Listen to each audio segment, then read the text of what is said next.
Back in January of this year, the YouTube user known as VenomFangX released a video entitled 9 Reasons Why It's Time for Thunderfoot to Quit.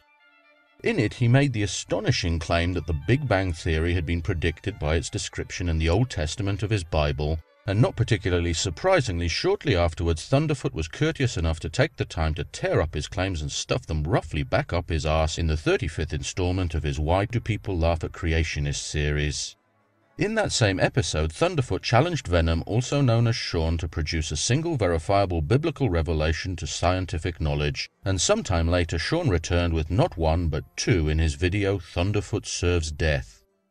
There he claimed that the discovery of ocean currents by Matthew Maury was scripturally inspired, and that the aseptic hand-washing techniques developed by Ignaz Semmelweis were in fact first described in the Old Testament.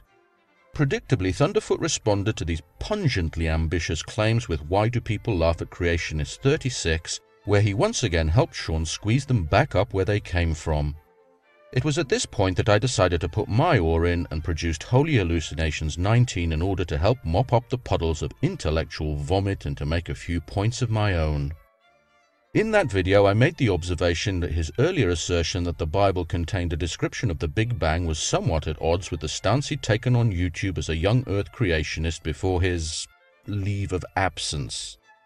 Let's take a moment to refresh our memories with regards to exactly what I said.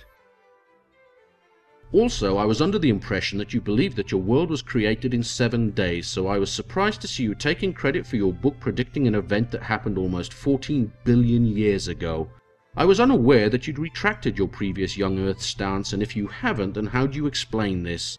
You're not lying your fucking face off just to feebly try and win a point rather than conducting an honest debate, are you, Shawn? Because that wouldn't be very Christian now, would it? Of course, Shawn didn't accept my video response, let alone address any of the points I made or this particularly pertinent question. Over the course of the next few weeks, I also repeated the question directly to him 3 times in the comment sections of his and other people's videos, but he ignored them all and in some cases deleted them.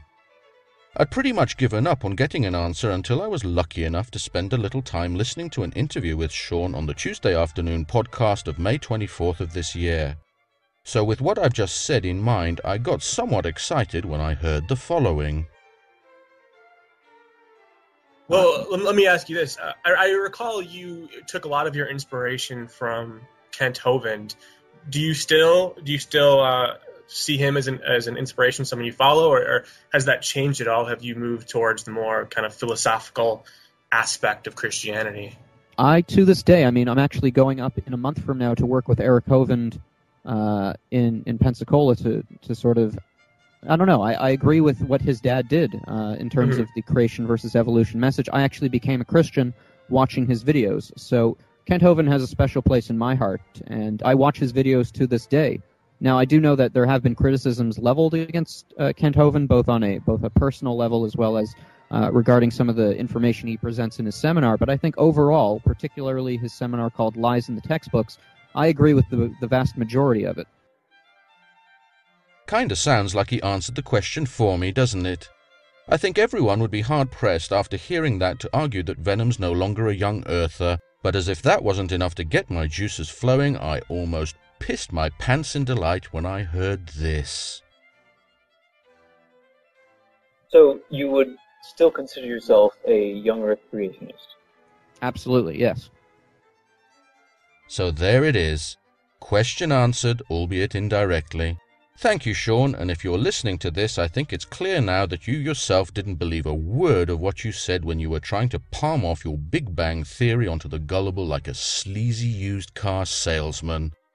Of course, this leads to a number of new, albeit related questions that I'd like to pose, and I hope that you'll at least consider them this time, especially in the light of what's left of your rapidly shrinking credibility.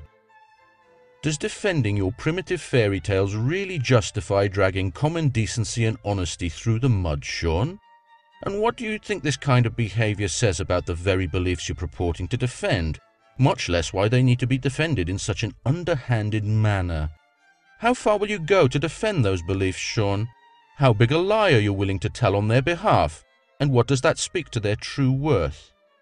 What would you be willing to do, Shawn? Anything? Everything? These questions deserve an answer, Shawn, because you've proven your dishonesty with your own words, and if you want to salvage any semblance of respect outside your own self-affirming circle of fans, you really should consider addressing them. Because I, for one, am left seriously asking myself why anyone, anywhere should believe a word of what you say about anything.